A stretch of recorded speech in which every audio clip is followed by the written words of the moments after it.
আসসালামু আলাইকুম সম্মানিত ভিউয়ার্স, আপনারা সবাই এই বিষয়টা সম্পর্কিত অবগত যে সংসার সুখী হয় রমণীর গুণে।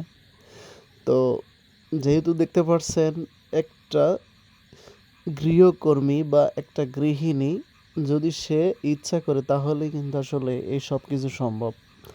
তো আপনারা দেখতে পাচ্ছেন একটা গৃহিণী শুধু বাড়ির কাজের পাশাপাশি বসে থাকে না বা ঘুরে ফেরা বা টিভি সিরিয়াল দেখা না। দেখেন, যদি বাড়ির আঙিনায় সামান্য পরিমাণ জায়গা থাকে তাহলে কিন্তু আসলে এইরকম হাঁস মুরগি, রাজহাঁস, টাইগার মুরগি, পোলট্রি মুরগি এসব কিন্তু পালন করে সে সংসারের আহ, টুকিটাকি খরচ কিন্তু আসলে চালাইতে পারে।